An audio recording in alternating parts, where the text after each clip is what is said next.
Cuando se menciona el nombre de Rocío Dúrcal, todos piensan primero en su voz, en México, en Juan Gabriel y en las canciones que la hicieron eterna. Eran canciones que parecían cruzar el océano sin pedir permiso. Hablaban de amor, de ausencia, de orgullo herido y de despedidas imposibles. En ellas sonaba el mariachi, respiraba la ranchera y aparecía una forma de cantar capaz de convertir a una mujer nacida en Madrid en una leyenda profundamente amada al otro lado del Atlántico.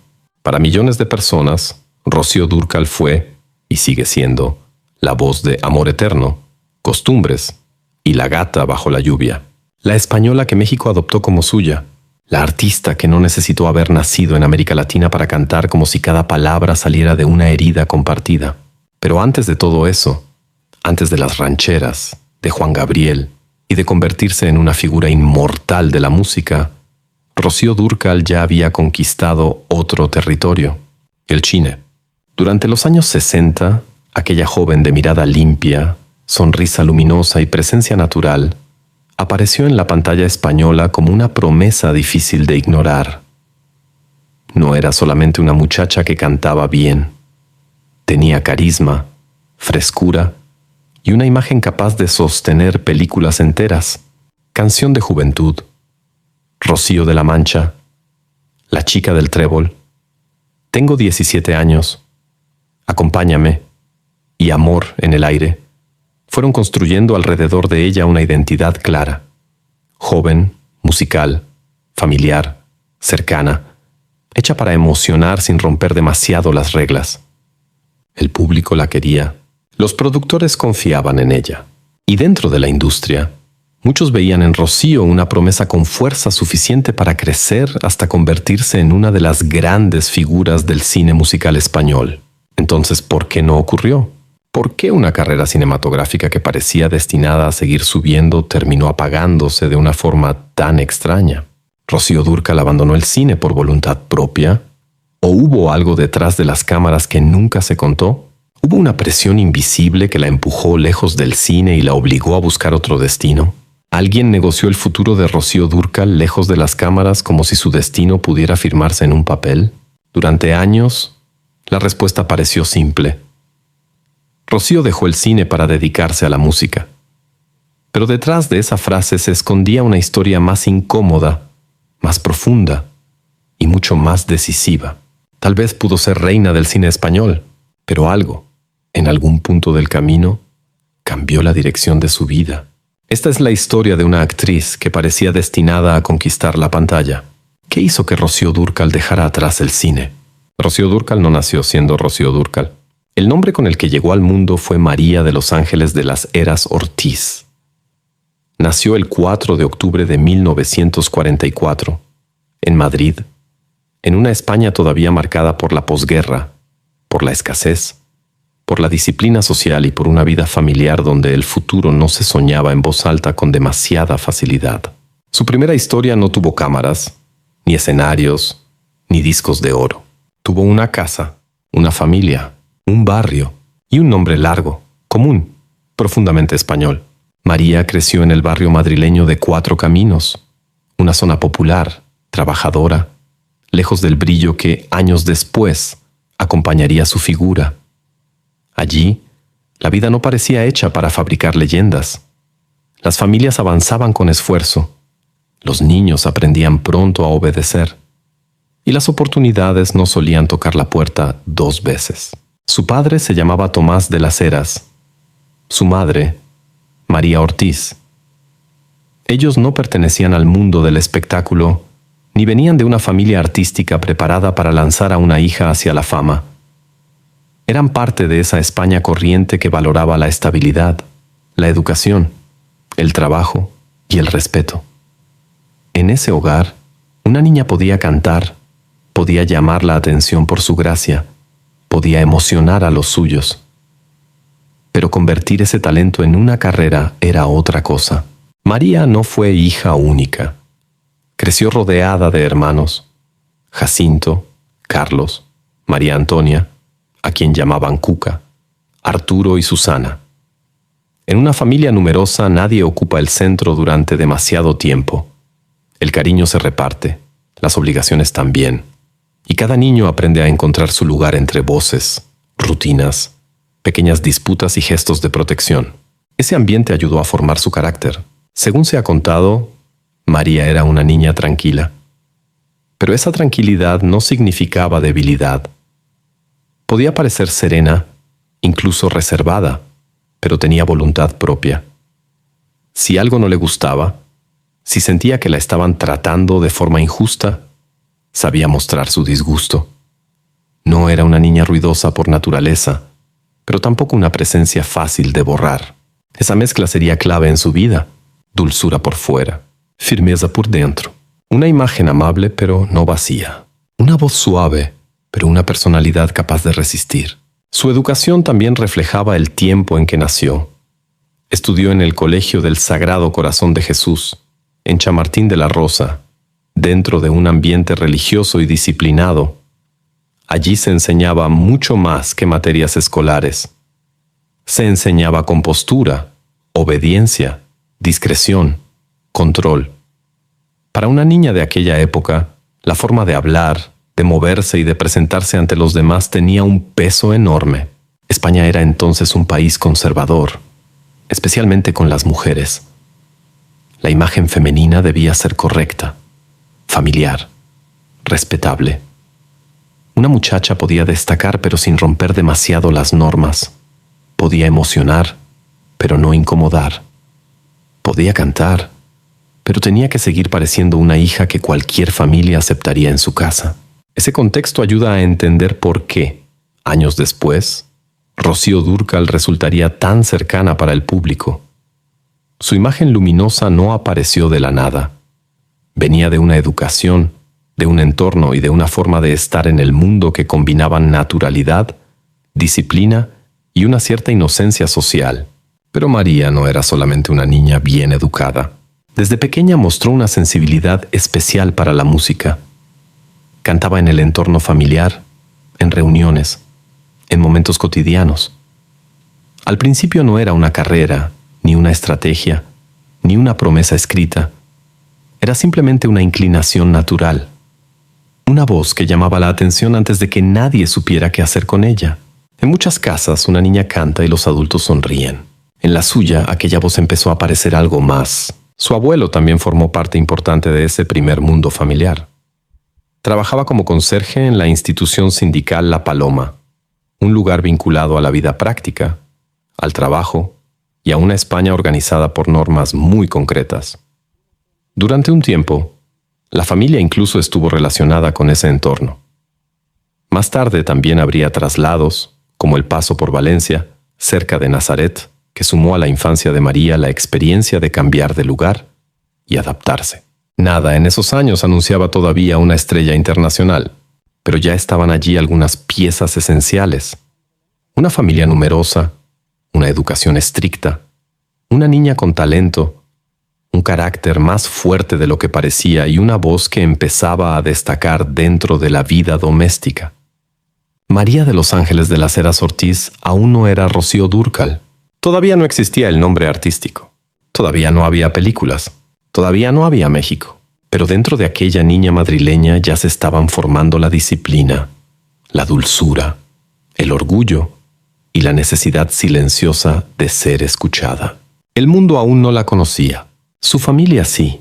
Y quizá, mucho antes de que llegaran los focos, ya había algo en ella que anunciaba que aquella niña no estaba hecha para pasar desapercibida.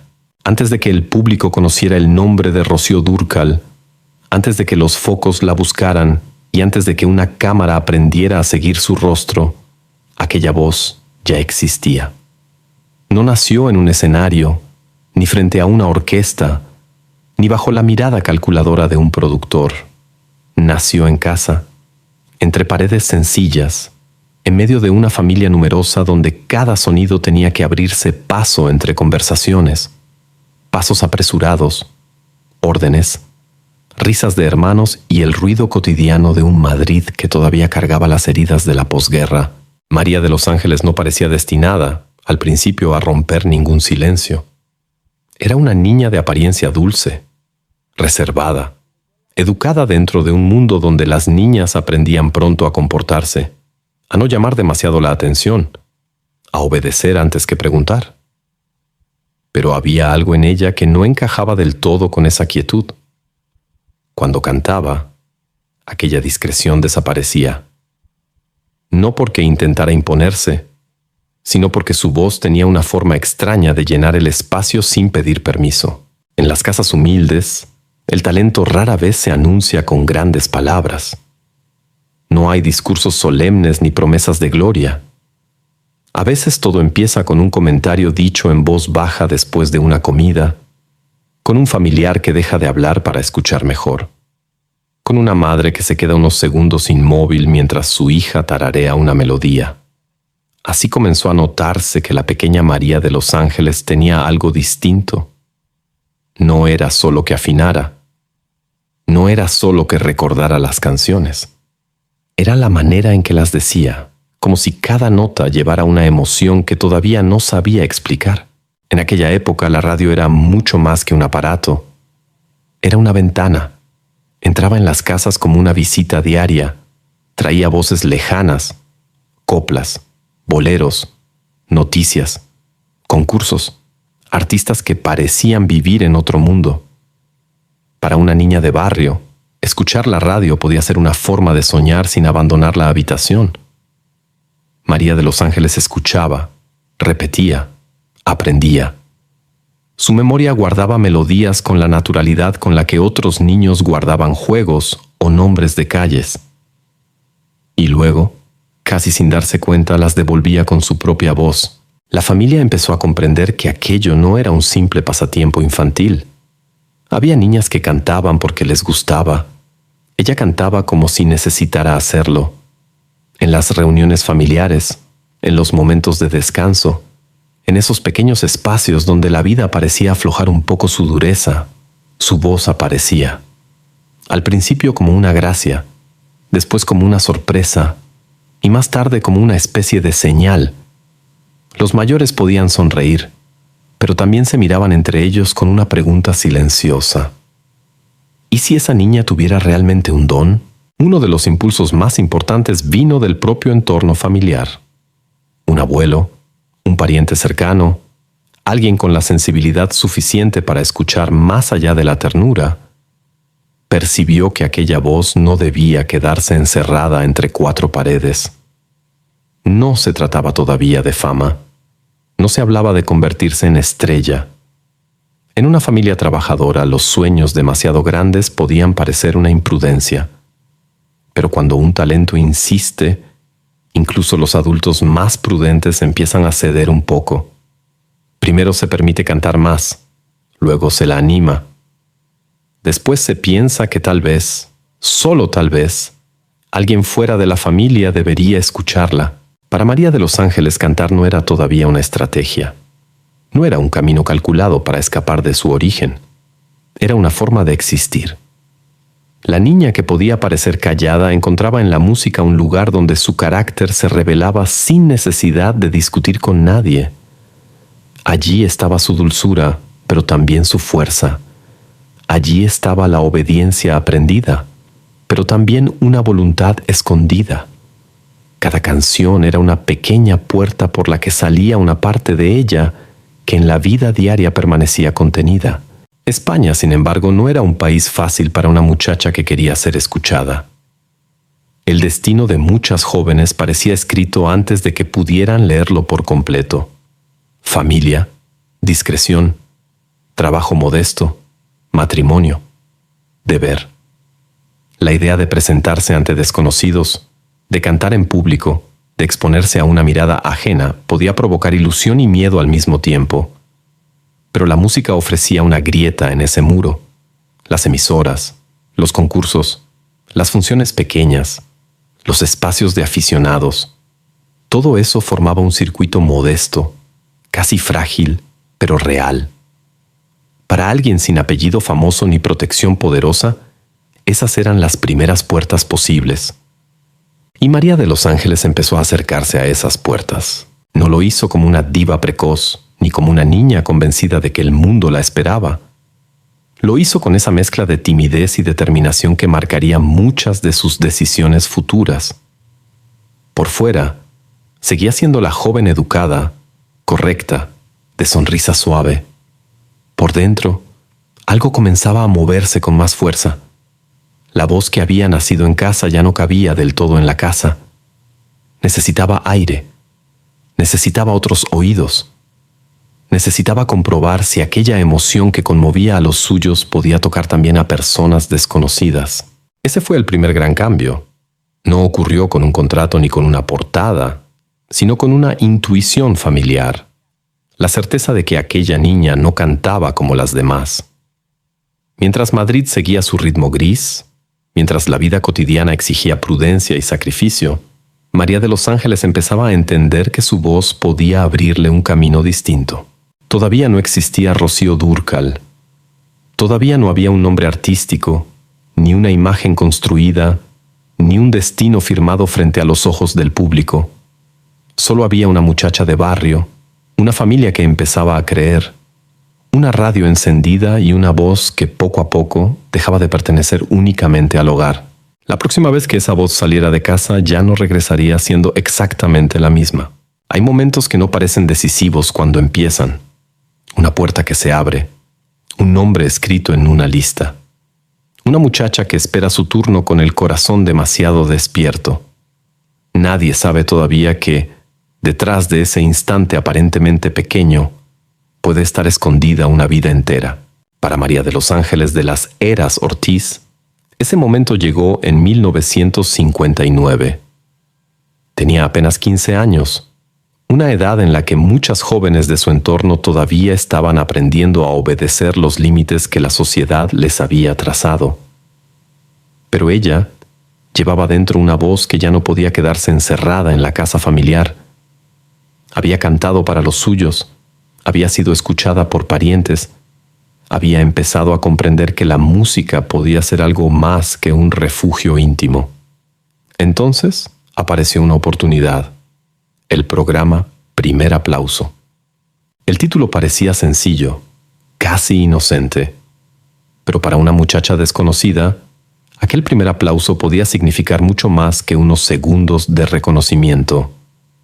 Podía ser la prueba de que una voz nacida en un hogar humilde también podía atravesar la distancia que separaba la vida común del mundo del espectáculo. María de los Ángeles no llegó allí como una estrella. Llegó como una adolescente con talento, con nervios, con una mezcla de miedo y esperanza que no necesitaba explicarse. En aquellos años, la televisión y los programas de nuevos talentos tenían un poder especial. No eran solo entretenimiento. Eran vitrinas. Eran lugares donde una persona sin apellido famoso podía ser vista por ojos que cambiaban destinos. España estaba acostumbrándose poco a poco a nuevas formas de consumo popular, y el espectáculo empezaba a fabricar rostros que el público podía reconocer, querer y repetir. Para una joven como ella, aparecer ante una audiencia era exponerse, pero también salir por fin del anonimato. Cuando María de los Ángeles cantó, algo ocurrió. No fue solo la corrección de su voz ni la dulzura de su presencia. Fue la combinación de elementos que rara vez aparecen juntos. Una imagen limpia, una expresión natural, una voz melodiosa y una especie de emoción contenida que parecía llegar antes que la técnica. Había niñas que cantaban bien. Había muchachas agradables frente al público, pero en ella había algo más difícil de fabricar, una presencia. Entre quienes supieron verlo estuvo Luis Sanz. Sanz no miró únicamente a una adolescente capaz de cantar, miró una posibilidad. En aquella joven madrileña había material para construir una figura pública, una artista completa, una promesa que podía adaptarse al lenguaje de la época.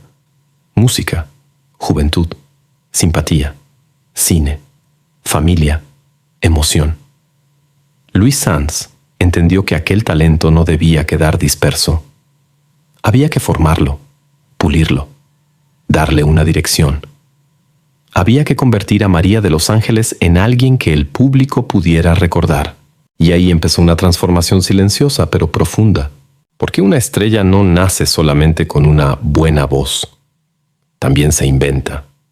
Se educa el gesto, se corrige la postura, se trabaja la mirada, se aprende a caminar delante de una cámara como si la cámara no pesara. Se ensayan canciones, pasos, sonrisas, silencios. Se aprende cuándo hablar y cuándo callar.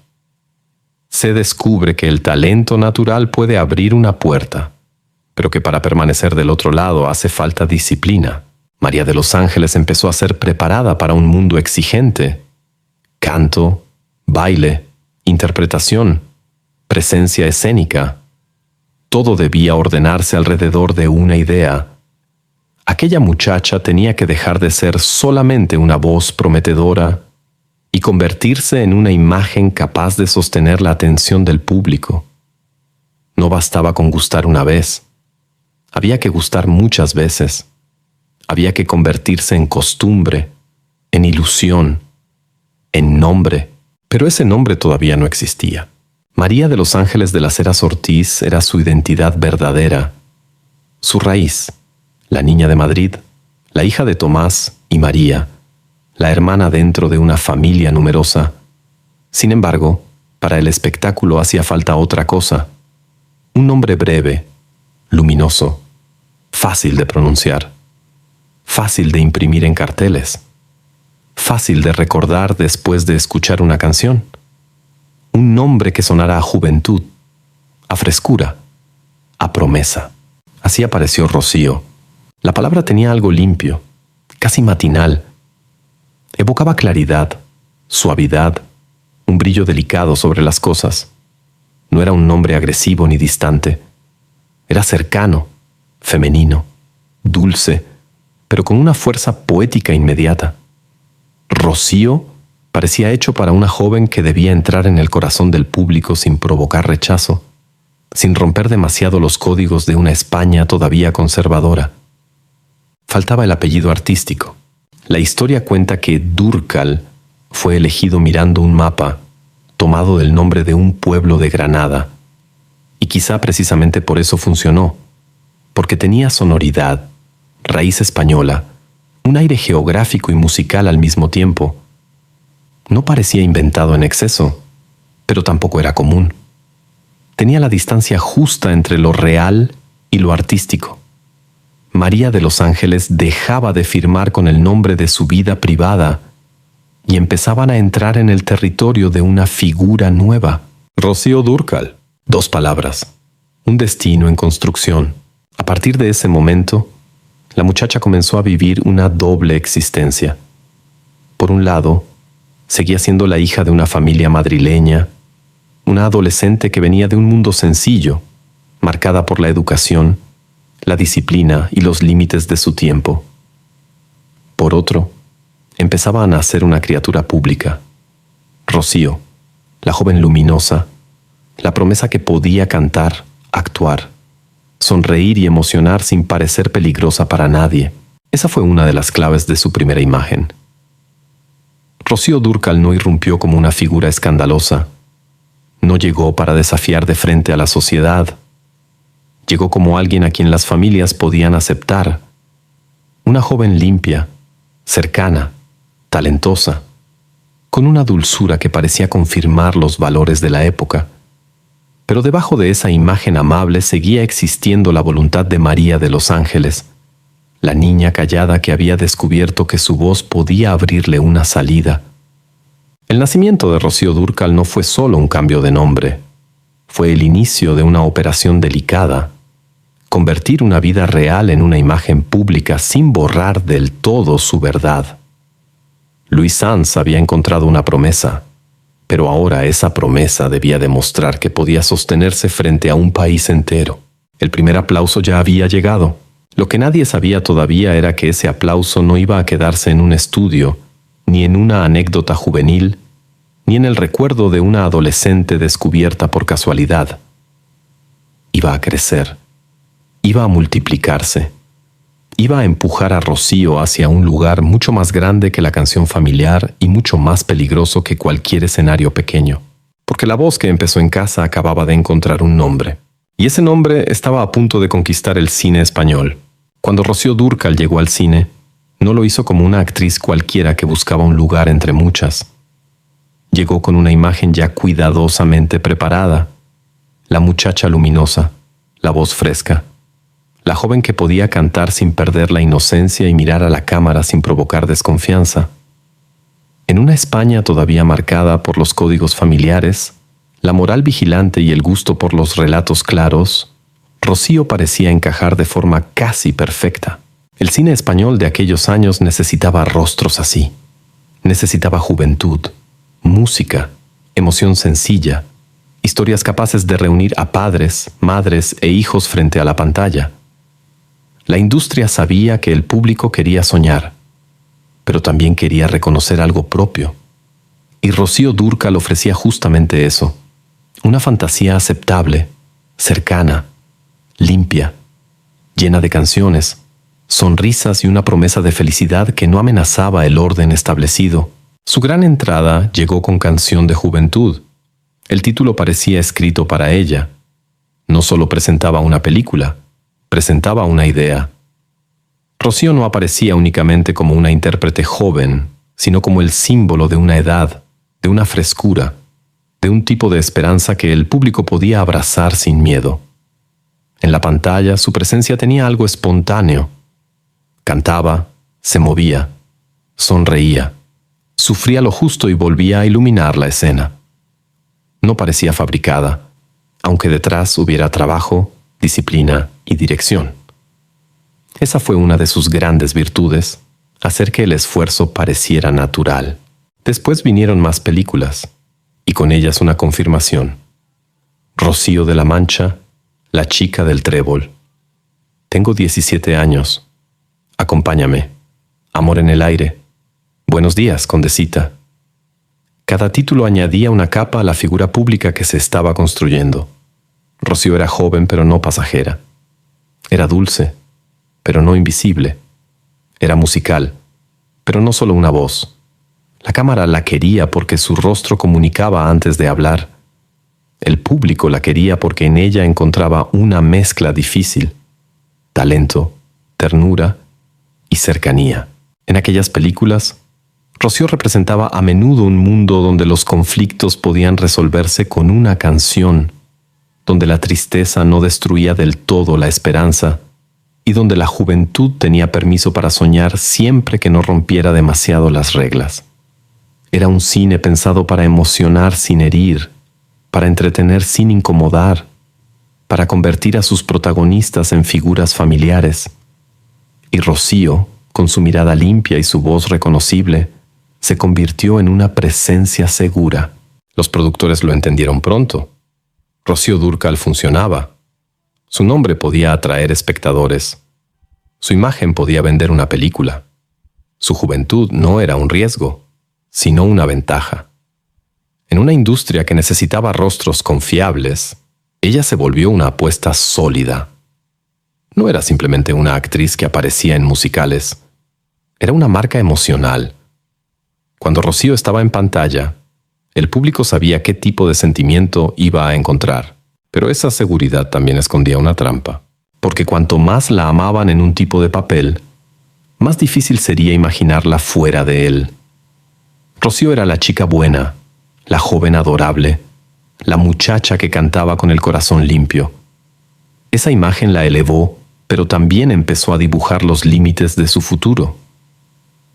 El cine español la celebraba, sí, pero la celebraba dentro de un molde, y los moldes, cuando una artista crece, pueden convertirse en jaulas invisibles. Durante esos años, sin embargo, nada parecía anunciar todavía una ruptura.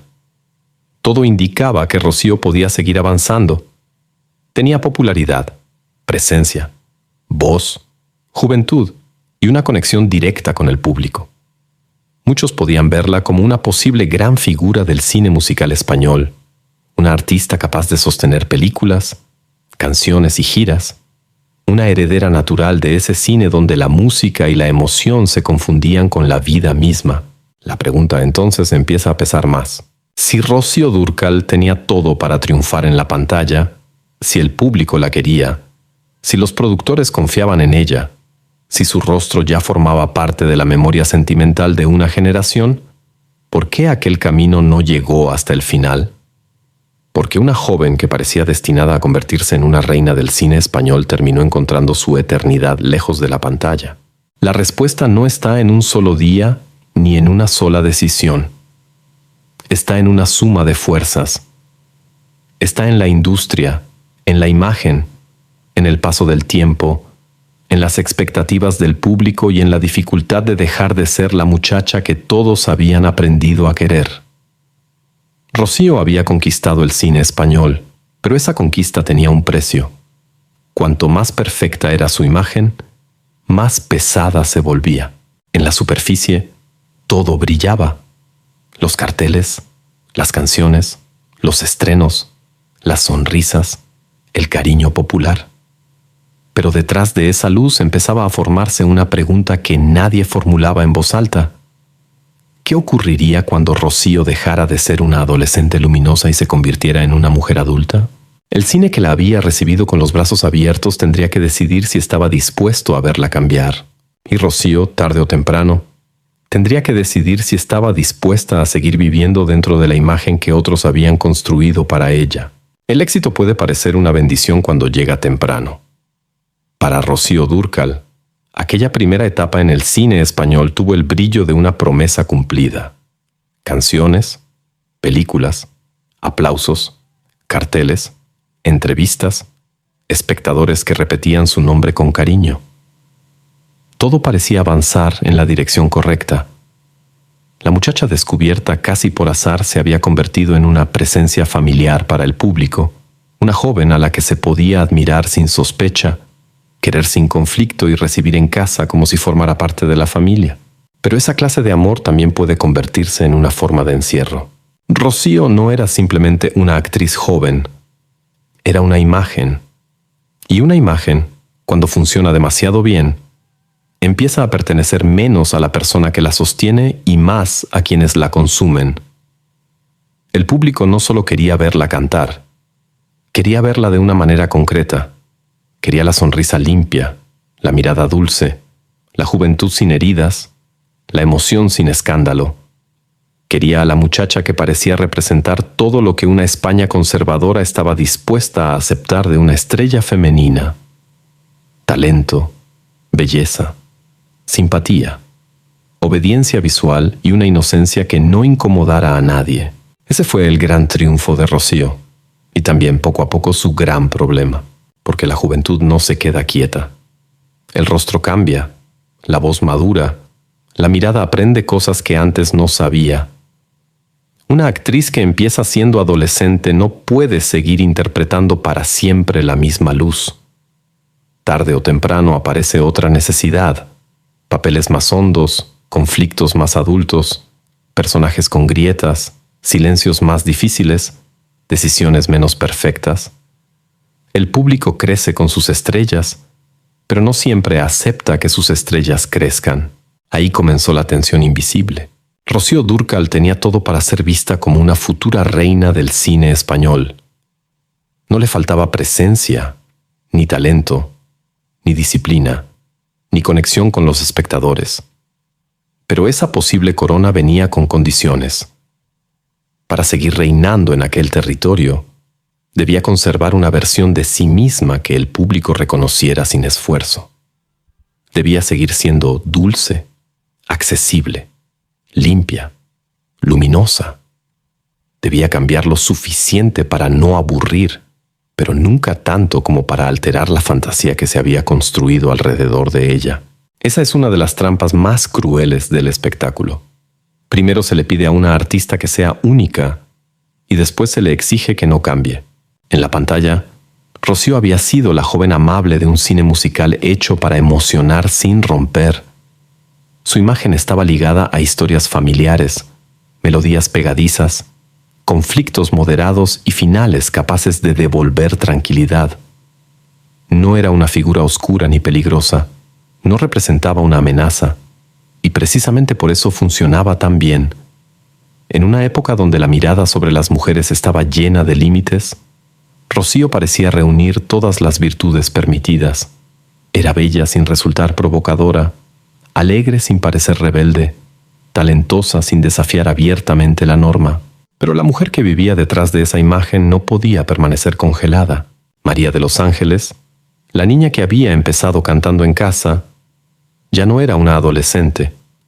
Había trabajado, había aprendido, había visto cómo se fabricaba una estrella, había entendido que cada gesto podía ser observado y cada decisión interpretada. La dulzura seguía allí, pero también una conciencia más adulta. Y cuando una artista empieza a preguntarse qué más puede hacer, qué más puede decir, qué otros territorios puede explorar, el molde que antes la protegía empieza a sentirse estrecho. No hacía falta un escándalo para notar la presión. Bastaba con mirar el tipo de expectativas que se depositaban sobre ella. Si aceptaba papeles demasiado parecidos, corría el riesgo de repetirse. Si buscaba personajes distintos, podía desconcertar a quienes la querían tal como la habían conocido. Si seguía siendo la chica de siempre, el tiempo podía dejarla atrás.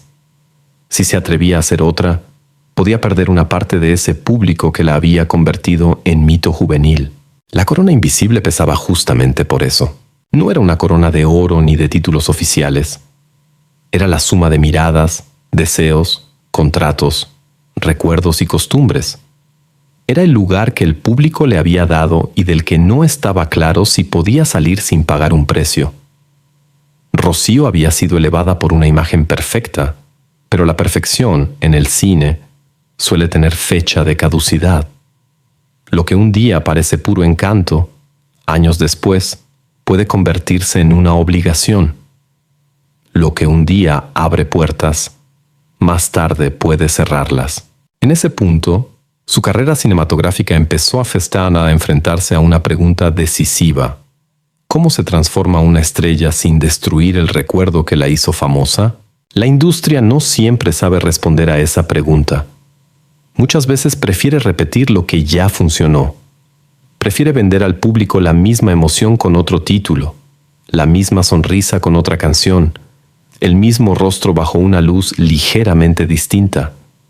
Pero una artista no es un cartel, no es una fotografía fija, no es una melodía atrapada para siempre en la edad en que fue descubierta.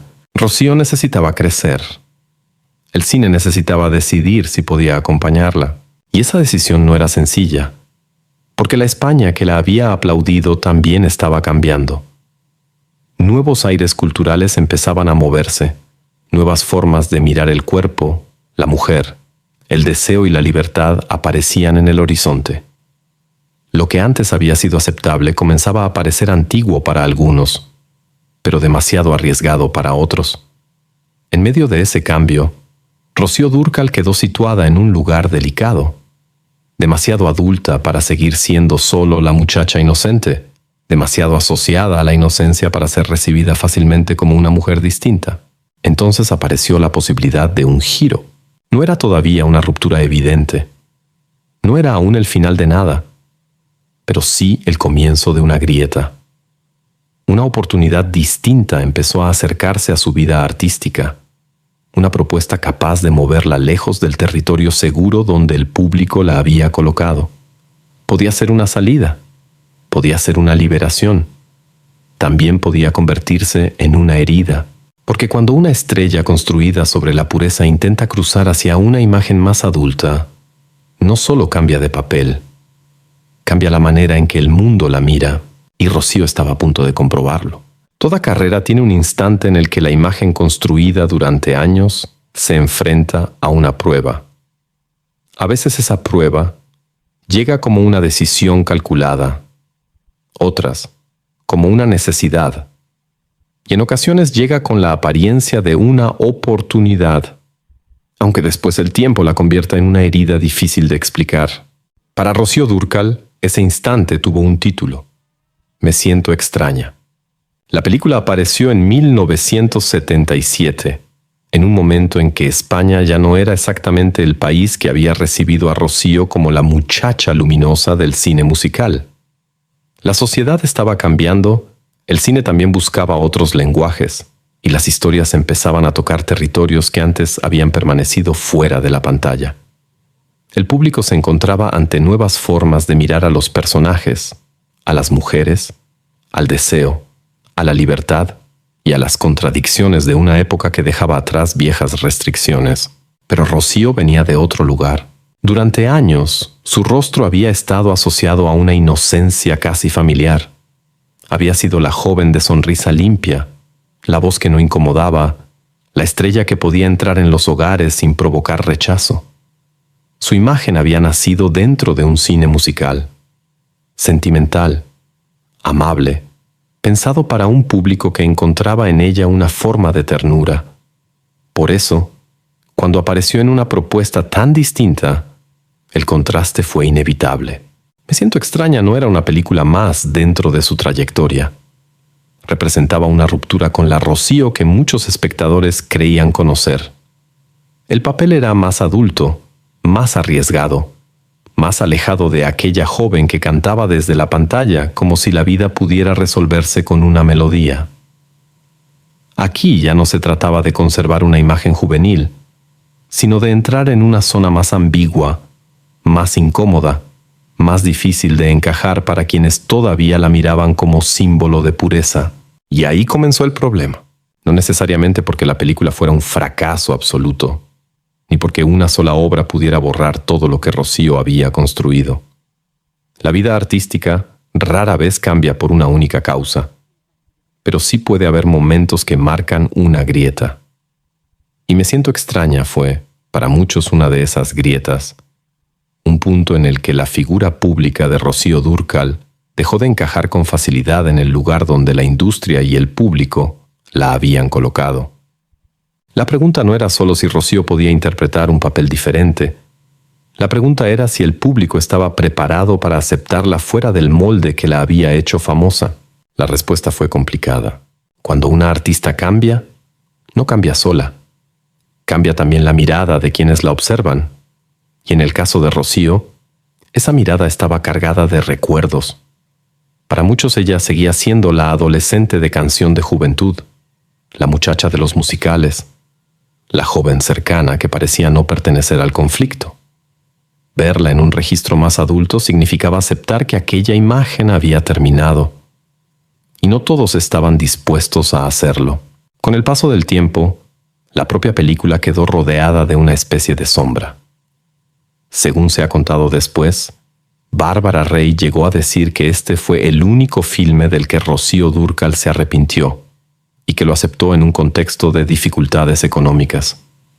Esa afirmación, más que cerrar el tema, lo vuelve todavía más humano, porque muestra a una artista no como un mito intocable, sino como una mujer enfrentada a decisiones concretas, presiones reales y circunstancias que muchas veces el público desconoce.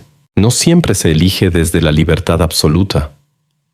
A veces se elige desde la urgencia, desde la responsabilidad, desde la necesidad de seguir trabajando, desde un momento en el que el futuro no parece tan claro como lo ven quienes miran desde fuera.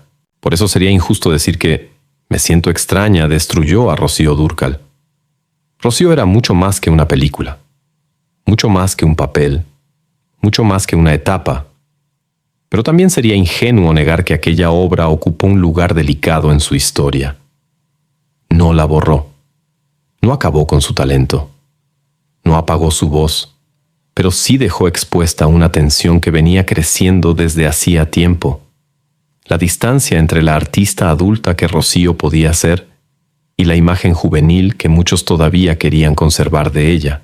El cine español, que la había celebrado cuando era una promesa limpia y luminosa, no pareció saber del todo qué hacer con ella cuando esa promesa quiso transformarse.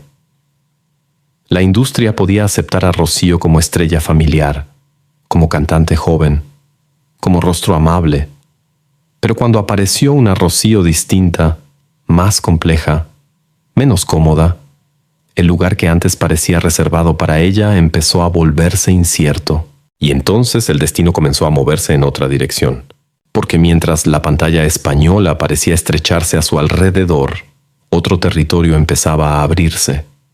Un territorio donde no tendría que luchar contra la sombra de la adolescente que había sido. Un lugar donde su voz, más que su imagen, sería el centro de todo. Allí no necesitaría pedir permiso para crecer. Allí no tendría que explicarle al público por qué ya no era la misma. Me siento extraña no fue simplemente una película polémica dentro de una carrera. Fue el espejo incómodo de una transición. Mostró que Rocío Dúrcal ya no podía seguir siendo solo la joven del cine musical, pero también dejó claro que el cine español quizá no estaba preparado para coronarla como una mujer distinta. La reina posible de la pantalla empezaba a alejarse de su reino. Y sin saberlo todavía, Rocío estaba a punto de encontrar otro trono al otro lado del océano. Hay despedidas que no se anuncian con una puerta cerrada. No tienen una escena final, ni una frase definitiva, ni un último plano donde todo queda explicado. A veces una despedida ocurre lentamente, casi en silencio, cuando una artista empieza a mirar hacia otro lugar porque el sitio donde brilló ya no sabe cómo recibirlas. Eso fue lo que comenzó a suceder con Rocío Dúrcal después de Me siento extraña. La película no borró su pasado, ni destruyó su talento, pero dejó algo claro. El cine español ya no era el territorio seguro que había sido para ella. La muchacha luminosa de los musicales había crecido y la industria parecía no encontrar una forma clara de acompañar esa transformación. Rocío ya no podía volver a ser exactamente la joven de Canción de Juventud, pero tampoco parecía haber un espacio sólido para convertirla en una gran actriz adulta dentro de la pantalla española. Entonces, poco a poco, el centro de su vida artística empezó a desplazarse. La voz, aquella voz que había nacido en casa antes que cualquier personaje, volvió a ocupar el primer lugar. Quizás siempre había estado ahí, esperando su momento definitivo. El cine le había dado rostro, popularidad, disciplina, una relación temprana con el público, pero la música le ofrecía algo distinto, una forma de permanencia más profunda, más íntima, más difícil de encerrar en una imagen pasajera. En 1977, el mismo año en que aquel giro cinematográfico la dejó frente a una encrucijada, apareció otro camino. Un camino que cruzaba el océano y que parecía, al principio, una apuesta arriesgada. México. Para Rocío Dúrcal, México no sería solo un país de conciertos, discos y entrevistas. Sería una segunda patria emocional, el lugar donde su voz encontraría una nueva identidad. El sitio donde aquella artista española, conocida primero por el cine, sería recibida como si hubiera pertenecido desde siempre a la memoria sentimental mexicana. Y en ese destino hubo un nombre decisivo, Juan Gabriel. El encuentro artístico entre Rocío Dúrcal y Juan Gabriel cambió para siempre la historia de ambos dentro de la música popular. Él tenía canciones llenas de dolor, dramatismo, ternura y desgarro. Ella tenía una voz capaz de decir esas canciones sin exagerarlas, de sufrirlas sin romperlas, de convertir la emoción en una herida elegante. Cuando Rocío interpretaba una canción de Juan Gabriel, no parecía simplemente cantar una letra, parecía contar una vida. El álbum Rocío Dúrcal canta a Juan Gabriel abrió una etapa nueva. No era solo un disco más en su carrera, era una declaración de transformación. La actriz española que había sido amada por su imagen juvenil empezaba a convertirse en una intérprete adulta, reconocida por la profundidad de su voz y por la manera en que podía hacer suyo un género que no venía de su tierra natal, pero que terminó aceptándola como si hubiera nacido dentro de él. La ranchera le dio a Rocío un territorio que el cine ya no le ofrecía. En la pantalla, su imagen había estado atrapada entre lo que fue y lo que el público esperaba que siguiera siendo. En la música mexicana, en cambio, encontró una libertad distinta. Allí no necesitaba demostrar que ya no era una adolescente. Su voz lo decía por ella. Cada nota llevaba una madurez que ningún cartel podía discutir. Cada interpretación mostraba a una mujer que había vivido, que había perdido, que había aprendido a cantar no solo desde la dulzura, sino también desde la nostalgia. México no la recibió como una extranjera distante. La recibió con una intensidad casi familiar. El público mexicano reconoció en ella algo que iba más allá del acento o del origen. Rocío cantaba la pena con respeto, el amor con entrega, el abandono con una dignidad que no caía en el exceso. Sus canciones parecían hechas para quienes habían amado demasiado, esperado demasiado o callado demasiado. Y esa conexión la convirtió en algo mucho más grande que una antigua estrella de cine. La convirtió en una voz de casa. A partir de ese momento, la pregunta inicial empezó a cambiar de forma. Ya no se trataba solo de por qué Rocío Dúrcal no se convirtió en la reina definitiva del cine español. La pregunta era otra. ¿Y si aquella corona perdida hubiera sido necesaria para que encontrara un reino más grande? Porque abandonar el cine, o al menos dejar de pertenecerle como antes, pudo parecer una derrota desde fuera. Pero la vida artística de Rocío demostró lo contrario. A veces una carrera no termina cuando se aleja de su primer escenario. A veces, precisamente en esa pérdida, encuentra su verdadera dimensión. El cine le había dado juventud. México le dio eternidad. Rocío Dúrcal no dejó atrás la pantalla como quien desaparece. La dejó atrás como quien cambia de piel. La actriz que un día llenó salas con canciones y sonrisas se transformó en la cantante que llenaría generaciones enteras con memoria, dolor y emoción. Lo que España había conocido como promesa, México lo recibió como destino. Y quizá ahí estuvo la gran ironía de su vida artística. Rocío pudo haber sido una reina del cine español. Tenía el rostro, la voz, la disciplina y el cariño del público. Pero el cine no supo, o no pudo, sostenerla cuando dejó de ser la muchacha perfecta. México, en cambio, no le pidió que siguiera siendo aquella joven detenida en el tiempo. Le permitió cantar como mujer. Le permitió crecer. Le permitió doler. Al otro lado del océano, Rocío Dúrcal encontró algo que ninguna película podía darle ya: una forma de pertenecer para siempre. Si el cine español pudo haberle dado una corona, México le entregó un imperio musical. Al final, el cine no fue el territorio donde Rocío Dúrcal permaneció para siempre. Fue su primera gran puerta, el lugar donde el público aprendió a mirarla, el escenario donde una muchacha de Madrid se convirtió en rostro conocido. Pero la pantalla, con toda su luz, no pudo contenerla del todo. Rocío estaba destinada a algo más profundo que una imagen. Estaba destinada a quedarse en la memoria por la voz. Y esa voz sobrevivió a todo. Sobrevivió al paso de los años, a los cambios de la industria, a las modas, a las dudas, a las decisiones difíciles y a las heridas que toda carrera larga deja en silencio. Sobrevivió incluso a la pregunta que había marcado su vida artística. ¿Qué habría ocurrido si Rocío Dúrcal hubiera seguido reinando en el cine español? Tal vez habría filmado más películas. Tal vez habría construido una carrera distinta.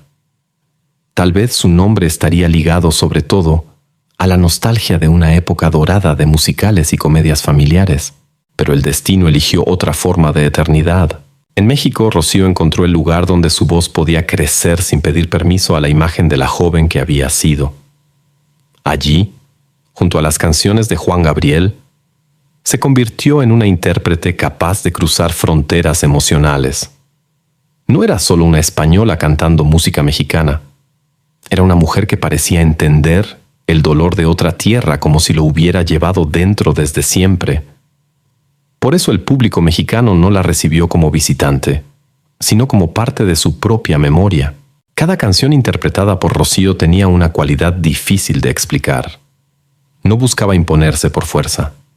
No necesitaba romper la voz ni exagerar la emoción.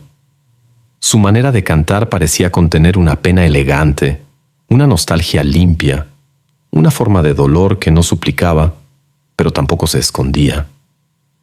En ella, la ranchera encontraba un acento distinto y al mismo tiempo profundamente verdadero.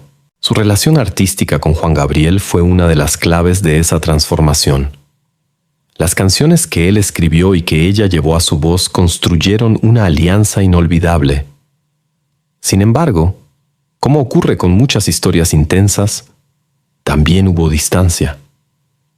Hacia mediados de los años 80, la relación entre ambos se quebró durante un tiempo. Las razones nunca quedaron explicadas de manera definitiva, y alrededor de esa separación crecieron versiones, silencios y preguntas. Pero más allá de cualquier rumor, lo importante quedó en las grabaciones, en los escenarios y en la memoria de millones de oyentes. Porque cuando una canción se vuelve parte de la vida de la gente, ya no pertenece solo a quienes la hicieron. Rocío Dúrcal dejó de ser únicamente una artista española para convertirse en un puente sentimental entre dos países. España la había visto nacer, crecer y aparecer en la pantalla como una promesa juvenil. México la abrazó como una voz adulta, como una presencia capaz de cantar el amor, el abandono, la nostalgia y la dignidad con una verdad que atravesaba generaciones. En un lado estaba la niña de Madrid, en el otro, la gran señora de la canción ranchera, y entre ambos mundos estaba Rocío. La vida, sin embargo, también le impuso sus últimas pruebas. A partir de 2001, la enfermedad empezó a formar parte de su historia. Pero incluso entonces, Rocío mantuvo esa imagen de fortaleza discreta que la había acompañado desde sus primeros años. No convirtió el dolor en espectáculo. No necesitó dramatizar cada batalla ante el público. Siguió trabajando cuando pudo. Siguió presente.